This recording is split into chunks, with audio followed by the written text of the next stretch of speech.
Bom, agora nós vamos ver como você pode alterar o equilíbrio químico, a composição de equilíbrio. Por que isso é importante? Bom, se você tem uma reação de interesse comercial e essa reação tem uma constante de equilíbrio alta, então a reação praticamente se completa. Bom, você não vai precisar se preocupar muito. Mas se você tem uma reação com uma constante de equilíbrio relativamente baixa, como por exemplo a reação de formação da amônia, então você vai ter que trabalhar condições para que a reação tenha um rendimento maior e, consequentemente, você possa produzir mais amônia para entregar para os seus fornecedores.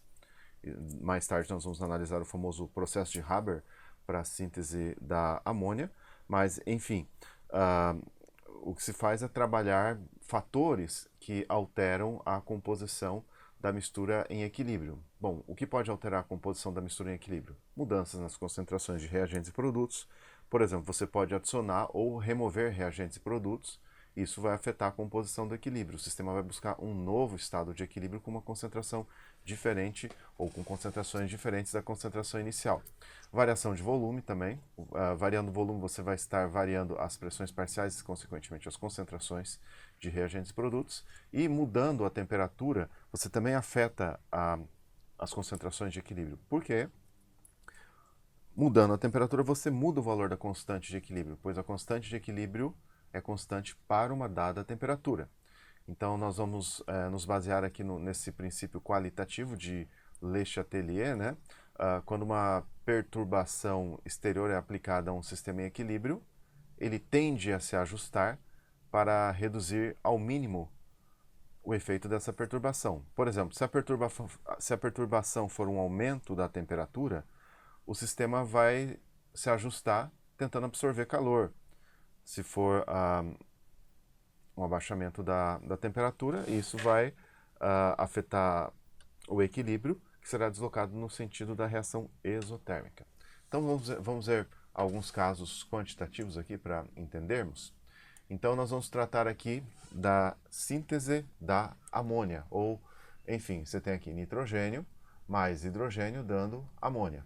A constante de equilíbrio é 0,291 nessa temperatura.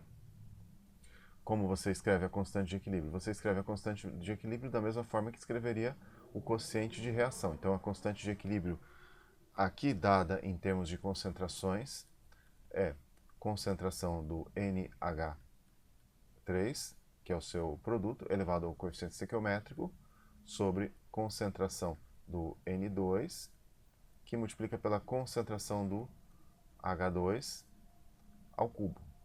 Então vamos imaginar que o sistema está em equilíbrio. O sistema está em equilíbrio, as concentrações são invariáveis. Então, inicialmente, nós temos aqui o nosso sistema em equilíbrio.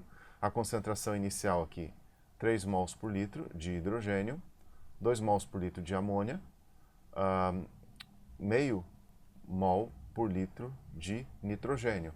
De cara eu posso calcular o quociente de reação, que para essa condição aqui de equilíbrio, então vou pôr aqui em vermelho, né, para condição em equilíbrio. O que aqui fica então? Na verdade, é 3, né? 3 aqui. 3 a concentração de hidrogênio, então no denominador, né, que eu vou ter o 3 que é a concentração de hidrogênio. Concentração de nitrogênio, 0,5. Na verdade, a concentração aqui de amônia é 1,98, bem próximo de 2. Então aqui 1,98 mol por litro. Isso aqui vai dar igual a 0,29, que é igual a Kc. Então, no equilíbrio, o quociente de reação Q é igual a constante de equilíbrio. Agora imagine que nesse tempo aqui, nesse momento, eu altere o equilíbrio adicionando nitrogênio.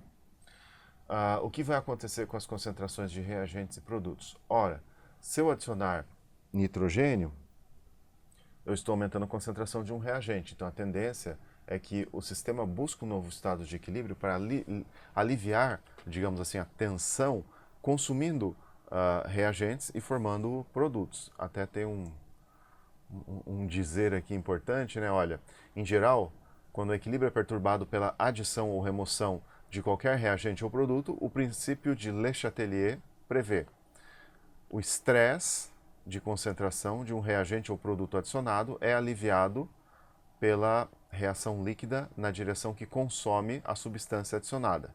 Então você adicionou nitrogênio, a reação que consome o nitrogênio é a reação direta, então o equilíbrio desloca no sentido da reação direta, de modo a produzir mais amônia. O estresse de concentração de um reagente ou produto removido é aliviado pela reação líquida na direção que repõe a substância. Então, esse esqueminha mostra bem isso. Ó. Qualquer mudança aqui mostrada em azul faz com que o equilíbrio se desloque para a esquerda. Então, se você remover nitrogênio ou hidrogênio, o equilíbrio se desloca para a esquerda. Vale isso aqui. Se você adicionar amônia, o equilíbrio se desloca para a esquerda. Né? O equilíbrio se desloca no sentido de consumir aquela coisa que você adicionou ou repor aquela coisa que você removeu. Se você aumentar as concentrações de nitrogênio e hidrogênio, vai formar mais amônia. Se você retira amônia, vai formar ainda mais amônia, vai haver reposição. Então, essas duas frases aqui são realmente impactantes. Eu espero que vocês parem e dêem uma refletida sobre elas. Então, vamos ao exemplo, né, de perturbação do equilíbrio aqui.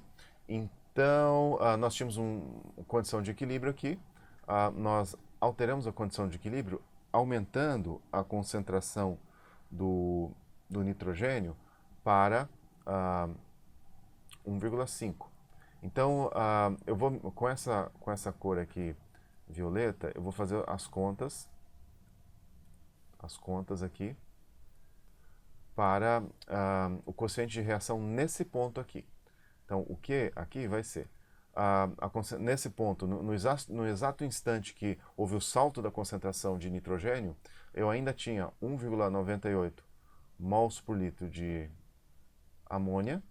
Agora eu tenho 1,5 mol por litro de nitrogênio e 3 mols por litro de hidrogênio. Então, isso aqui, veja que eu aumentei o denominador. Eu acrescentei reagente. Então, eu aumentei o valor do denominador. Consequentemente, o quociente aqui vai ficar menor do que o que é C, 0,0968. Isso aqui é menor que a constante de equilíbrio. Então, a reação avança no sentido direto, de modo a consumir, pelo menos parcialmente, o nitrogênio que foi adicionado. Então, veja aqui, houve um salto na concentração de nitrogênio, tá vendo? E depois ele começa a diminuir, assim como começa a diminuir o hidrogênio, porque para que o nitrogênio seja consumido, o hidrogênio também é consumido. E começa a formar mais amônia, até chegar nesse novo estado de equilíbrio. Nesse novo estado de equilíbrio aqui, as concentrações são de nitrogênio 1,31. De amônia 2,36. E de hidrogênio 2,43. Depois você pode colocar esses numerozinhos aqui no novo estado de equilíbrio na expressão da constante de equilíbrio e você vai ver que vai dar igual a constante de equilíbrio. Então, vamos pôr lá, Q igual. A nova concentração de amônia nesse novo estado de equilíbrio é 2,36. Eu elevo ao quadrado, né? A nova concentração de nitrogênio nesse novo estado de equilíbrio é 1,31. A nova concentração de hidrogênio é 2,43. Isso eu tenho que levar ao cubo. E isso aqui dá 0,29, porque depois da perturbação, o sistema leva um certo tempo, mas ele atinge um novo estado de equilíbrio. Mas o quociente de reação nesse novo estado de equilíbrio vai ser também igual à constante de equilíbrio, igual ao estado de equilíbrio que nós partimos ali. Bom, novamente aqui o que acontece com digamos assim, as frases importantes aqui que você tem que ler, e na próxima aula eu vou trazer um ou dois exemplos quantitativos sobre o efeito da concentração, de se alterar concentrações no equilíbrio químico, usando o princípio de Le Chatelier e fazendo efetivamente contas. Até